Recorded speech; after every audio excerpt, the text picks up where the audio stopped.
Merci beaucoup. Voilà. Oui, je vais parler ici. Je serais bien déplacé comme Christian Vélo, mais j'ai pas son énergie là cet après-midi. Mais d'abord, j'aimerais remercier l'association, donc au sein des femmes, toutes les personnes qui sont derrière ce colloque. J'imagine que c'est un travail. Et en particulier, remercier Nelly. Oui. Parce que c'est par elle que je suis là aujourd'hui, peut-être comme vous. On se demande parfois un peu quel enchaînement de choses font qu'on est un jour dans sa vie à un endroit précis. Et donc pourquoi je suis ici aujourd'hui devant vous. Cet enchaînement de choses qui a fait, et c'est évidemment au travers de rencontres. Et je me souviens d'un groupe de psychiatres et de psychologues qui m'ont reçu et à un moment... il y a déjà longtemps, où là je me sentais très seul. Et donc merci à eux, il y a Frédéric qui est là aussi. Et vraiment, je me souviens de votre accueil, ça m'a fait beaucoup de bien. Vous avez été parmi les premiers à m'accueillir pour ouvrir l'espace de parole. Pour moi, ça a été très important. Il y a une autre personne dans la salle aussi qui a été très importante pour moi ici. Ceci dit, c'est très dangereux de m'inviter car sur certains sujets, je suis intarissable. Donc voilà, gentiment, vous me ramènerez au temps, gardien du temps, il y en a. Mais je vous rassure, je n'ai pas 86 diapositives. D'ailleurs, je ne sais pas si je dois mettre ma clé, ou si on peut lancer la première, ou si je vais le faire. Voilà.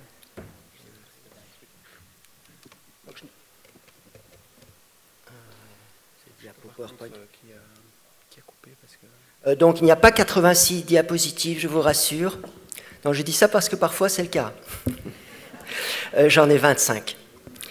Pour faire le tour d'un sujet vaste, alors d'emblée, il est fort probable que je ne réponde pas à toutes les attentes des personnes présentes dans la salle. Il est possible aussi, et ce ne serait vraiment pas mon intention, que je choque certaines personnes par mon discours. À mon avis, aucune des personnes présentes dans cette salle.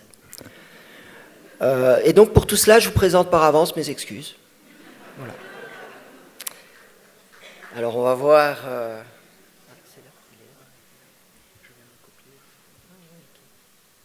Voilà, parfait.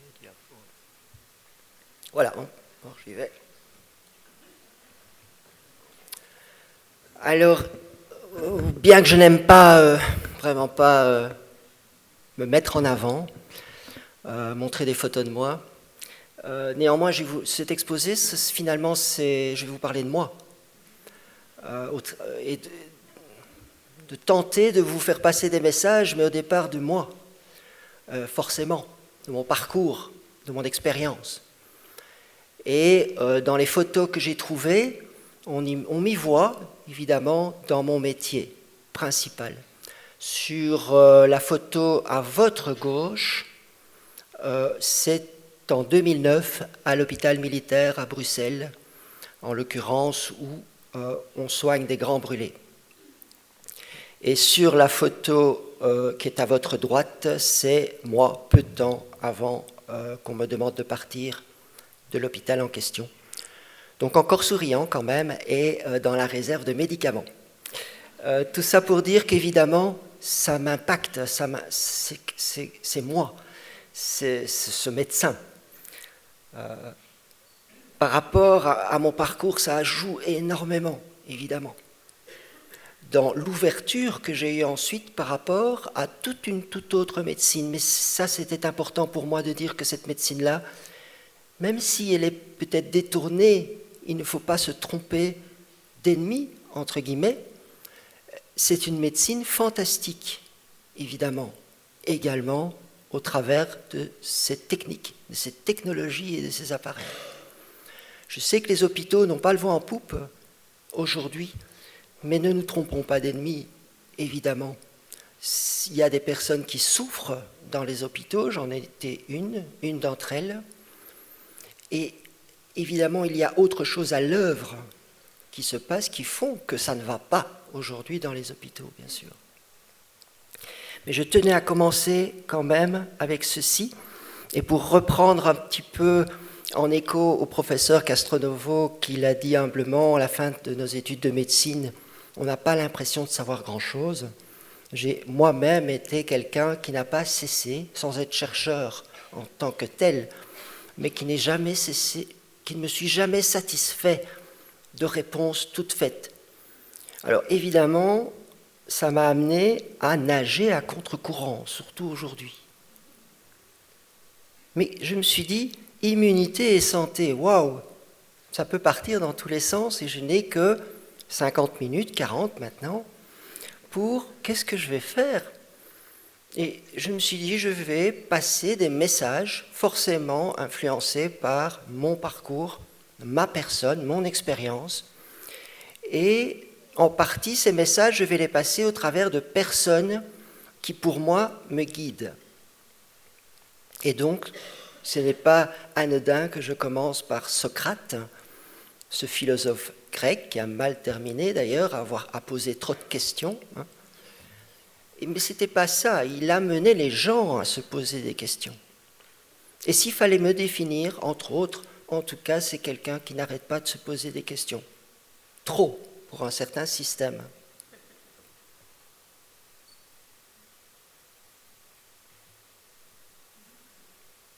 Alors cette phrase-là, et moi aussi je vais faire non pas un exercice qui est déjà un petit peu un mot à connotation négative, mais une expérience. Et là, moi aussi, je vais vous inviter tous dans la salle, c'est pas facile, hein, ça, je ne vous connais pas.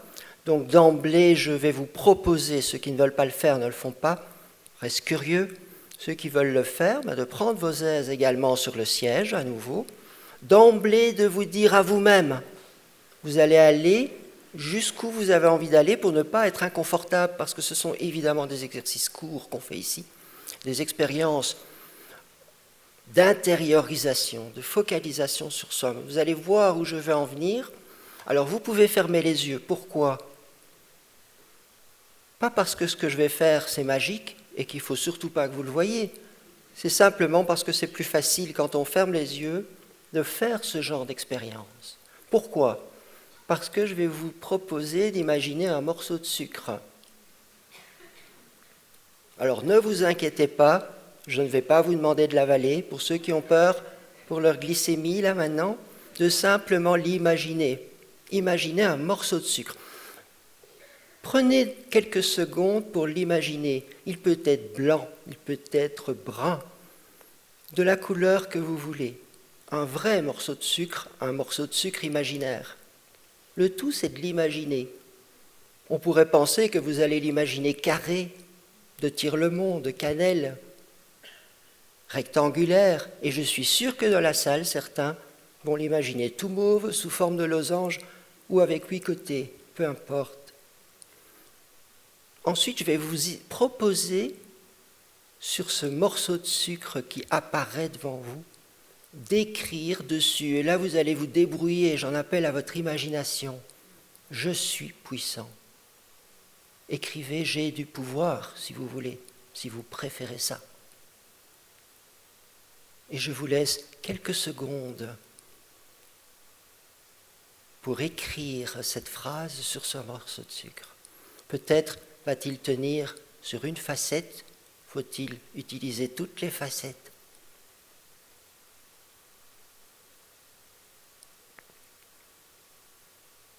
Vous imaginez maintenant à côté de ce morceau de sucre, je vous propose de le faire, un verre d'eau. Bon, certains peuvent imaginer une tasse de café, s'ils veulent. S'ils sont capables d'imaginer alors ce qui va se passer sans le voir nécessairement. Et vous avez ce verre d'eau plate devant vous, à côté du morceau de sucre. Et vous prenez ce morceau de sucre par la main gauche, la main droite, je ne sais pas, c'est vous qui savez, je n'ai pas besoin de le savoir. Et vous voyez le mettre dans le verre d'eau, ce morceau de sucre sur lequel vous avez écrit « Je suis puissant, j'ai du pouvoir ». Et là, je ne sais pas du tout ce qui est en train de se passer chez vous. Peut-être ce morceau va-t-il fondre immédiatement ou plus lentement? Ce qui est sûr, c'est qu'il va fondre, se dissiper, se dissoudre. Disparaître? Non. Changer d'état, peut-être. S'incorporer à l'eau. Très bien. Et à présent, je vais vous laisser librement boire cette eau, la laisser là, dans votre imagination.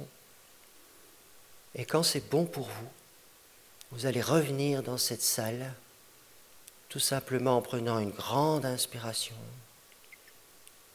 Et votre signal, quand vous aurez ouvert les yeux, tous, vous saurez que vous êtes bien revenus dans la salle, bien éveillés, bien réveillés, et chacun de bien réveillé, je vais lui demander de vérifier chez ses voisins que ce soit bien le cas. Et éventuellement de vous entraider à bien revenir ici maintenant.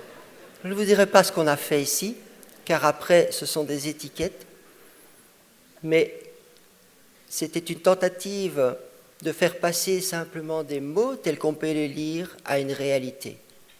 On peut effectivement se dire « je suis puissant » car ce sera le thème, et c'est finalement le thème du colloque. Se l'incorporer. Alors je n'ai pas utilisé l'exemple du dafalgan. Ceux qui me connaissent savent pourquoi. Mais on peut le faire évidemment avec toutes sortes d'images comme ça. En fait, pourquoi est-ce que je parle de ça aussi? Nous sommes puissants, ça veut dire quoi? Et que ce n'est pas qu'une vue de l'esprit, par des petits exercices comme ça, parce que je vous amène aujourd'hui à le croire, parce que c'est vrai. Mais ce n'est pas facile non plus d'accepter ça.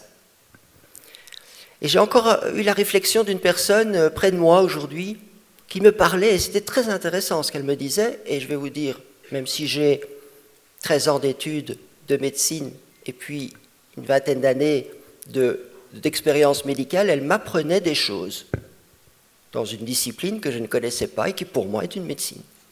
Et elle a dit, comme beaucoup de fois je l'entends, mais je ne suis pas médecin. Eh bien moi je vais vous avouer, étant médecin, que ça m'énerve d'entendre ça. Parce que nous sommes tous médecins. Donc vous voyez, peut-être des médecins que je vais choquer en disant ça. Parce qu'évidemment, je vais nuancer ce que je dis. Mais c'est un peu la métaphore que j'ai mise ici. Faut-il être garagiste, absolument, pour conduire une voiture? Évidemment, c'est bon à certains moments dans sa vie d'aller voir un garagiste.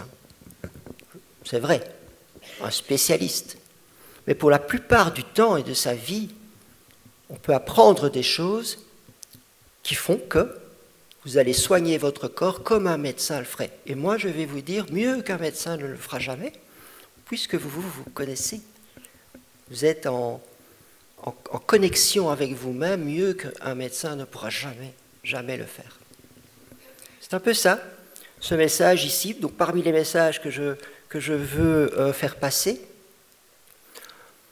ceci dit, quand on dit que quelqu'un a du pouvoir, ça implique une responsabilité, évidemment. Alors j'oppose moi toujours les « il faut », la culpabilité. Si vous êtes gros, c'est à cause de ça. Voilà, il n'y a plus qu'à. Non. Mais néanmoins, c'est vrai. Ce n'est pas la culpabilité, mais c'est la responsabilité de savoir que sur les choix qu'on fait, et on a parlé de l'alimentation, mais c'est vaste, on a un pouvoir sur notre vie, sur notre corps, et pour moi, c'est ça l'épigénétique. Un autre modèle, pour moi, après Socrate, est cette personne, je ne sais pas si vous connaissez, est-ce que quelqu'un dans la salle connaît ce nom, souvent quand même moins connu, mais pas ici, donc Jiddu Krishnamurti, qui est un philosophe hindou. Alors pourquoi lui? Parce qu'il y en a des tas d'autres que j'aurais pu mettre.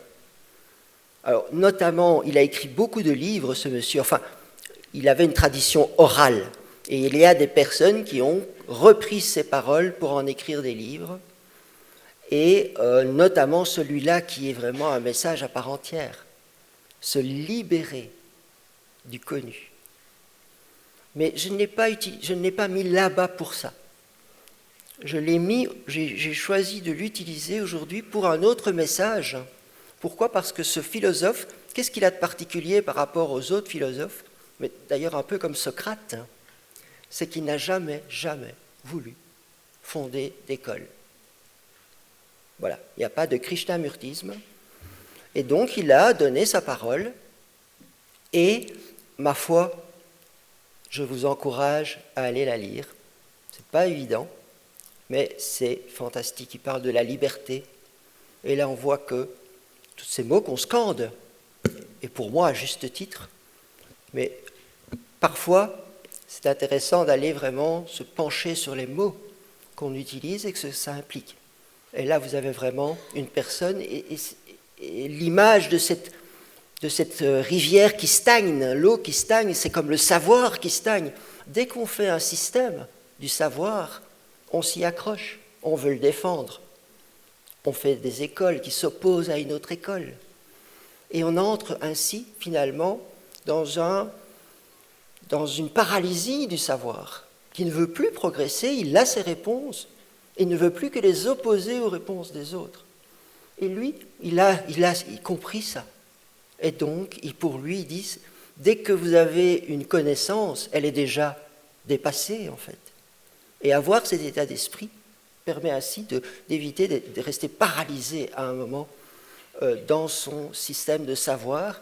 Et en fait, le savoir, c'est l'image de droite d'une eau qui coule comme ça en permanence. Mais là encore, comme la phrase « nous sommes puissants », ouais, mais donc nous sommes responsables alors, oui. Ceci implique donc d'accepter qu'on ne saura jamais la vérité.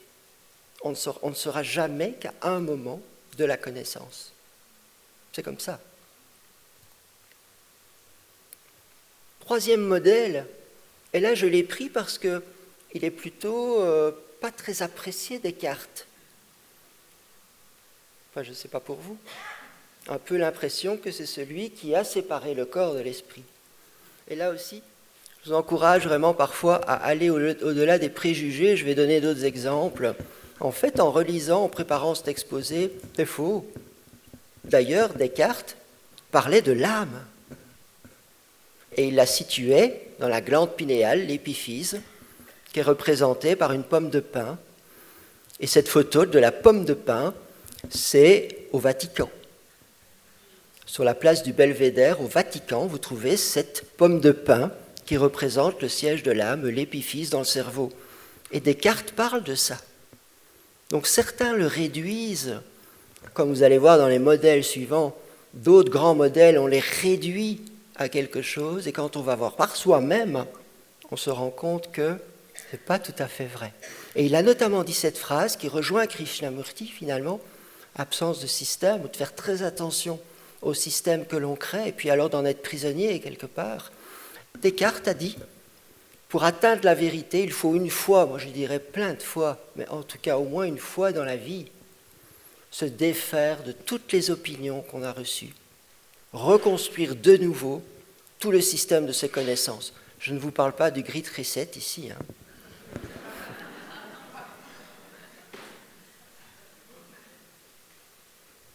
Évidemment, un autre modèle, ça c'est un peu bateau évidemment, mais des gens disent que voilà, nous sommes quelques médecins à avoir respecté notre serment d'Hippocrate, donc j'ai quand même été le relire un peu. Effectivement, mais s'il y a en tout cas une phrase là très connue d'Hippocrate, enfin une pensée et qui me caractérise, c'est vrai.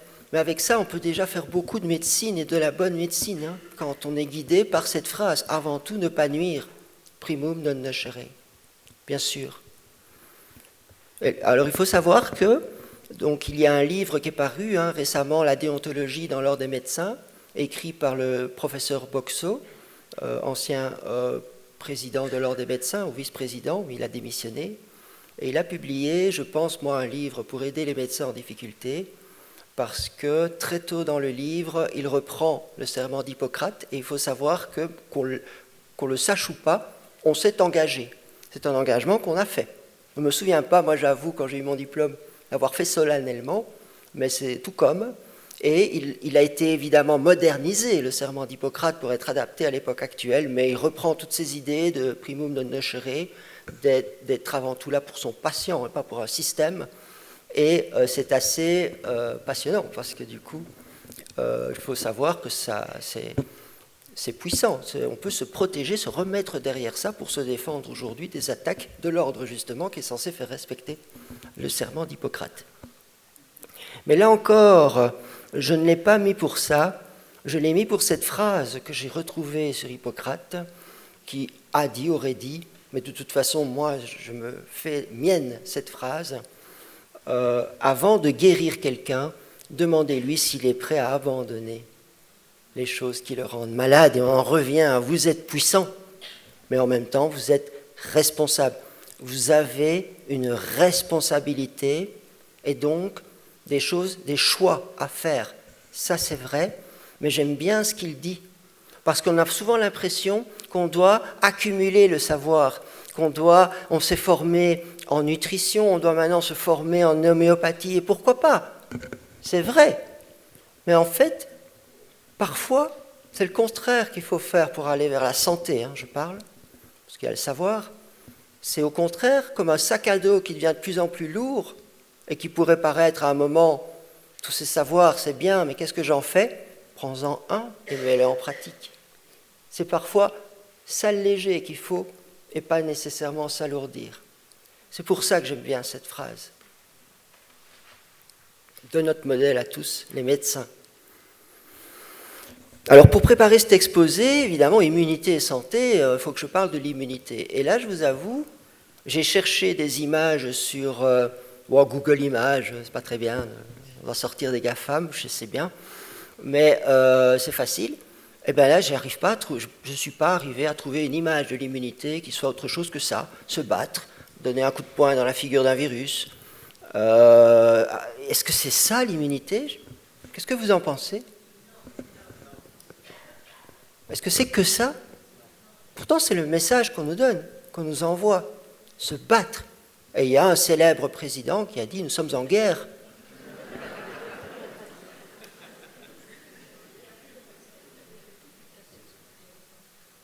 Et d'ailleurs, pour revenir quand même à la précédente, on parle souvent de stimuler le système immunitaire, le booster. Alors je ne parle même pas du booster, ça c'est autre chose. C'est interdit aujourd'hui. Mais non, on dit souvent ça, booster le système immunitaire. Il faut stimuler son système immunitaire. Donc on est toujours encore dans cette image de il faut se battre, il faut provoquer une réaction. Non. D'ailleurs, pour beaucoup de personnes, il ne faut pas du tout stimuler le système immunitaire. Il faut plutôt le diminuer, le calmer. Et d'ailleurs, les formes graves du mot qu'on ne peut pas prononcer, c'est des gens qui ont fait une trop grosse réaction inflammatoire, une trop grosse réaction immunitaire. Il fallait d'ailleurs leur donner des immunosuppresseurs, imaginez.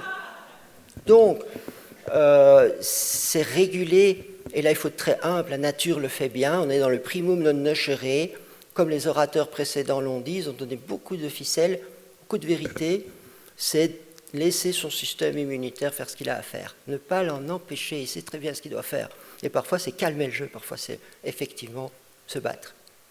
Mais c'est dingue, c'est très représentatif ces images de la conscience collective qu'on a sur l'immunité aujourd'hui.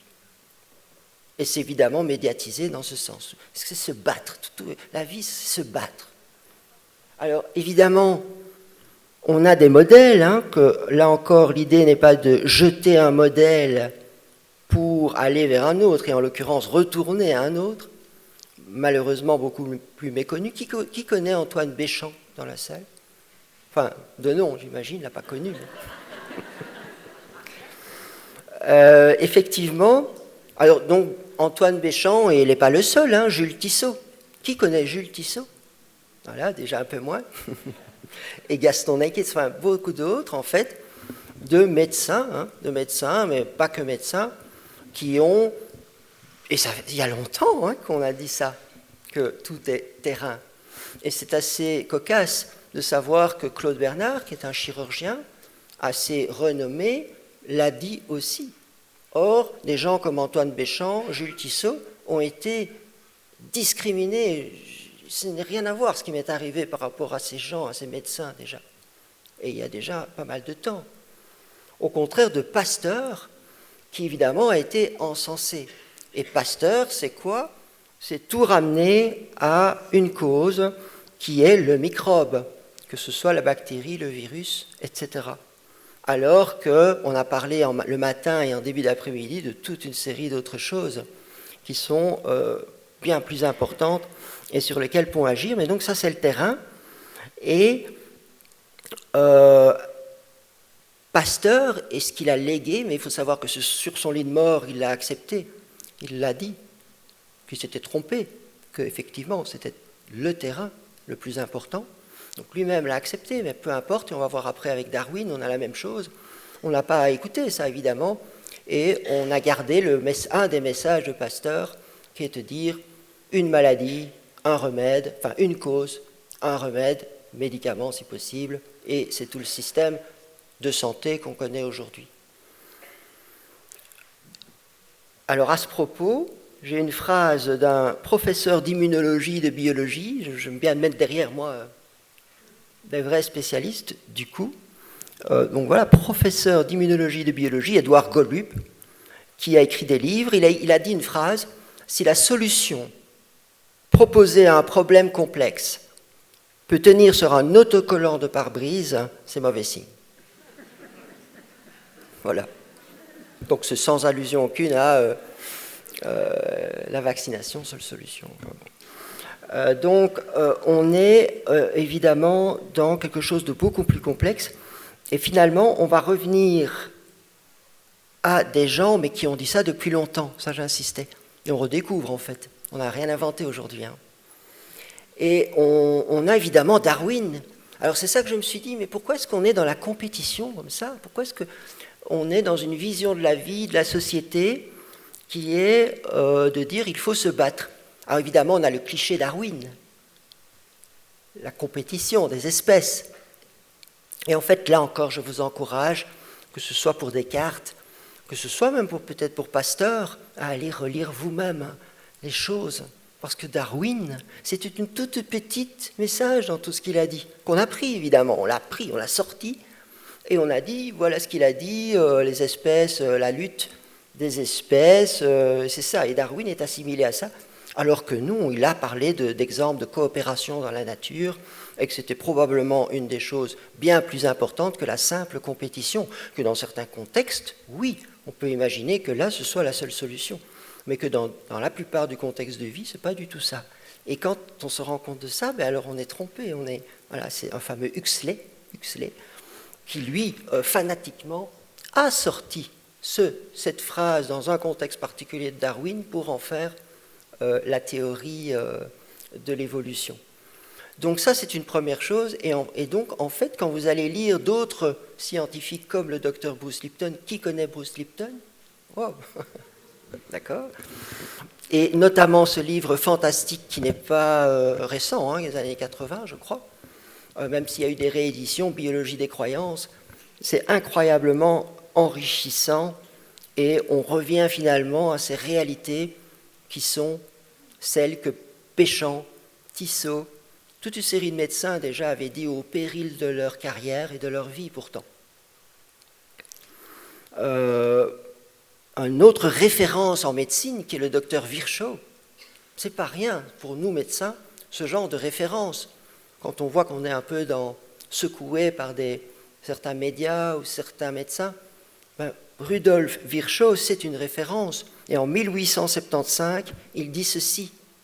Vous voyez, on est en 2022. Ce médecin en 1875, qui est une référence pour nous les médecins, Virchow, la triade de Virchow, le médecin ne doit jamais oublier de comprendre son patient dans l'intégralité de son être. Et alors aussi, ce qui est très intéressant avec Bruce Lipton, c'est que lui, la structure, un peu le cerveau de la cellule ne serait pas le noyau, mais la membrane cellulaire. Très intéressant. Alors j'avance, je suis à la dia numéro 12 sur 24, ok. j'ai évolué. Hein. Alors, je reviens à moi, on va dire que je suis narcissique, mais c'est aussi pour expliquer ça que j'ai donc un métier qui est en même temps très médical, technique, là, hein, pasteur, post-pasteur, tout ça. Et il est vrai que là, à droite, on me voit dans un autre contexte qui est d'animer des ateliers d'auto-hypnose, entre autres.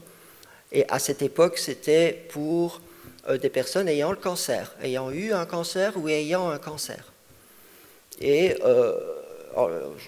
l'hôpital où je travaillais jusqu'en 2020 avait ouvert ce poste. Le directeur général m'avait proposé, donc c'était assez positif, d'amener l'hypnose qui reste très connotée négativement hein, dans les hôpitaux ou dans certains milieux. Et ça a démarré pendant 2 ans, on a pu faire ça et c'était assez... Mais je faisais tout autre chose, évidemment. Et cette image, elle est là pour ça. On a souvent un fossé entre ces deux conceptions de la médecine.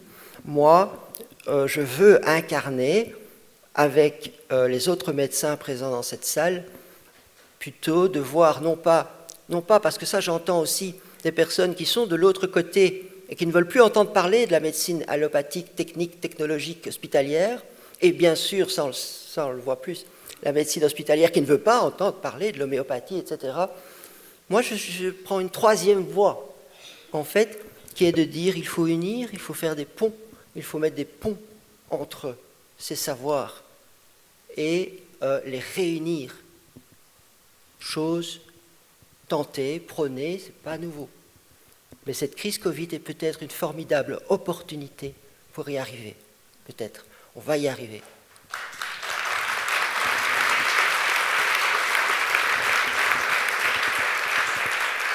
Et donc, sous forme de texte, voilà ce que je veux dire, et je suis désolé, les oubliés sont dans le etc. Parce que c'est énorme. Il y a l'olfactothérapie, il y a la thérapie par la couleur, la chromatothérapie, bien sûr, l'équithérapie, etc. Tout ce qui est écrit là, on les oppose, mais pourquoi ? Pourquoi les opposer ?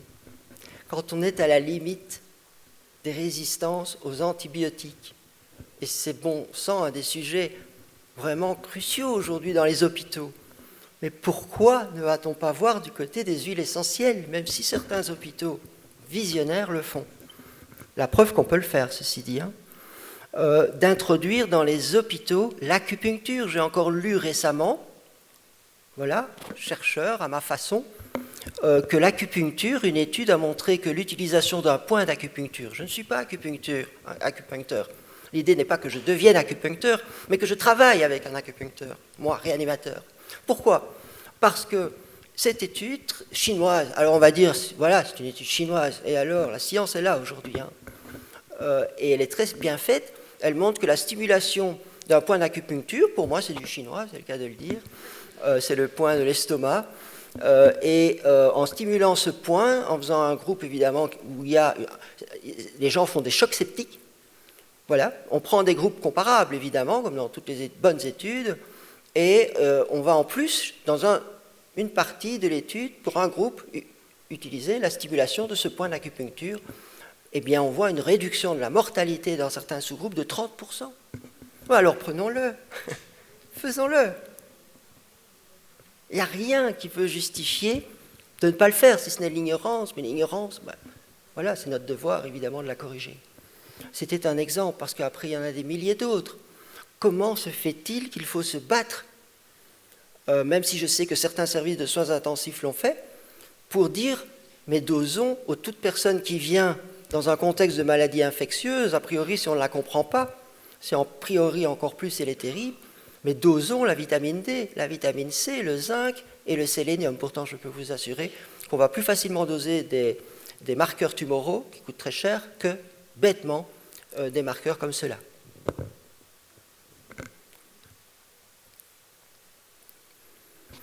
Alors, l'immunité, pour parler quand même de ça, immunité et santé, la première question, moi, que je me suis posée, mais finalement, où c'est ?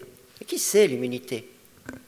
Évidemment, si on prend l'exposé du professeur Castronovo, on l'a bien compris, le microbiote, et je le rejoins complètement, il est d'une importance capitale. effectivement. Et pas que pour l'immunité, bien sûr. Mais en fait, on a longtemps cru que le système immunitaire était bien séparé du cerveau par la barrière hémato-encéphalique. On sait aujourd'hui que le cerveau a son propre système immunitaire. Et en fait, si on cherche, on va se rendre compte que tous les organes, absolument tous les organes du corps sont importants pour avoir une bonne immunité. Alors que jusque-là, je n'avais même pas encore cité les organes classiquement renseignés comme étant les organes immunitaires, depuis les amygdales, le thymus, la rate, la moelle, les ganglions lymphatiques et le tissu lymphatique. Non, tout participe à l'immunité, absolument tout. Mais ça veut dire quoi? Et rappelez-vous, vous avez du pouvoir. Ça veut dire qu'en même temps, c'est peut-être illusoire de croire qu'on va améliorer quelque chose d'aussi vaste et complexe en ne se concentrant que sur un point ou un organe. J'ai bien précisé mon point de vue, finalement. Moi, si je devais définir l'immunité, eh bien, je pense que c'est une interface complexe entre le soi et l'extérieur, parce qu'effectivement, il est important de rester soi, alors qu'on mange, on respire, on est constamment envahi par l'extérieur. C'est une des fonctions de l'immunité. Alors, les mots sont importants. Intelligence de communication de nos cellules entre elles et de nos cellules avec l'extérieur. Et c'est quelque chose qui permet la symbiose. Donc la symbiose, c'est plus que du win-win. La symbiose, c'est plus que ça. Permanente avec notre environnement. Donc, vous imaginez comme c'est important. En fait, l'immunité nous défend, nous protège. Donc moi, je me suis carrément, je vous avais dit, j'étais quelqu'un à contre-courant. Donc c'est vrai, ça, c'est pas facile. Mais de cette immunité, on voit un gant de boxe, on voit toujours ces images de boucliers, de casques, de choses comme ça. Moi, je m'écarte complètement de cette vision de l'immunité qui, pour moi, est plutôt quelque chose qui nous protège, pas seulement d'infection, mais aussi de cancer, et en fait de tout ce qui ne va pas, qui va interférer avec nos processus d'auto-guérison. Donc c'est quelque chose de bénéfique, de doux, de malin, d'intelligent, de complexe, que l'être humain ne pourra jamais reproduire à la perfection comme la nature l'a mis en place. Donc beaucoup d'humilité. Sur la santé, on a souvent l'impression qu'on ne nous propose qu'une réponse, celle de gauche, alors et là, c'était tous les exposés du matin et de début d'après-midi, où on est bien d'accord, il y a en fait toute une série de choses qui nous aident à aller vers la santé. Alors moi, j'aime bien utiliser des images, elles évoqueront ce qu'elles évoqueront pour vous, mais on a aussi l'impression, on parle d'espérance de vie, ça ne m'intéresse pas. En fait, moi, dans le sens où ce qui m'importe, c'est comment est-ce qu'on vieillit, comment est-ce qu'on est quand on a 80 ans. Dans quel état on est. Et là, c'est le réanimateur, évidemment, qui parle. Et je peux vous assurer que j'ai vu, et je pèse mes mots, c'est quelque chose que je disais dans mon service, il y a des états pires que la mort. Et donc, l'idée, la réflexion doit être de finalement se dire qu'il y a parfois une banalisation. Quand on vieillit, je ne dors plus bien, j'ai mal partout, je ne digère plus, c'est normal, je suis vieux. Mais pas du tout. Et ces exemples-là nous le disent. Il y a des endroits sur la Terre où des gens ont un âge vraiment vénérable, voire 100 ans, mais ont toujours un bonheur de vivre, une qualité de vie. Alors, et ce n'est pas que l'alimentation, parce que, évidemment, c'est un élément très important. Ce sont des gens qui ne mangent jamais à satiété, qui arrêtent toujours en ayant encore un peu faim, c'est vrai, c'est bien. Évidemment, ce qu'ils mangent n'a rien à voir avec les fast-foods et notre alimentation. L'endroit où ils vivent, ça joue évidemment, mais ce sont des gens, il y a deux choses, et ce sera la fin de mon exposé, ils soignent leurs pensées, ils soignent leurs croyances, et deux, ils vivent en relation. Ils sont en relation, la relation soigne, ou rend malade. Et cette image, elle est importante parce qu'il y a le physique aussi et il y a le mental. Et là, c'est un peu un clin d'œil à mon père.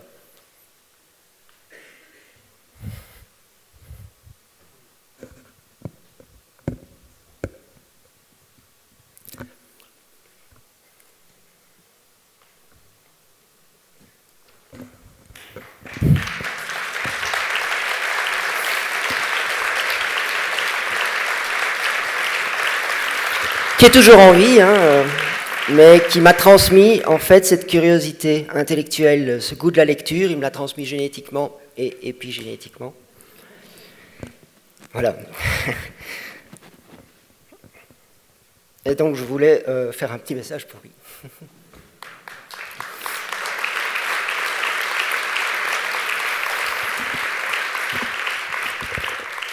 Et lui, il a 80 ans, 83 ans, et ma femme est là, elle peut en témoigner. Il a toute sa tête parce qu'il a utilisé sa tête. Il l'a utilisé, en fait. D'ailleurs, il décline là aujourd'hui parce qu'il perd un peu sa passion. Mais c'est clair que dans la vie, en fait, c'est ce qu'on mange, c'est ce qu'on fait, mais c'est surtout comment on le fait. C'est surtout comment, et c'est d'être heureux et surtout d'être passionné. Et là, avec mon père, j'ai vraiment la preuve vivante de ce que ça fait quand on est passionné toute sa vie, en fait. Et donc, si je devais résumer la bonne santé, eh bien, j'ai pris 3 termes qui sont d'ailleurs explicités dans un formidable livre qui fait référence à une nouvelle discipline, mais en fait, rien n'est nouveau, on redécouvre, c'est tout, qui est la psychoneuroendocrinologie. Et effectivement, la bonne santé, c'est un équilibre entre dynamique, les mots sont importants, c'est pas acquis une bonne fois pour toutes. Les gens qui viennent me voir pour être aidés en individuel, voilà, je ne sais pas faire ça autant que je voudrais, mais j'aime bien souvent le dire, ça, moi, la santé, ce n'est pas un but atteint une bonne fois pour toutes, ce n'est pas un but, ce n'est pas un objectif, c'est un chemin.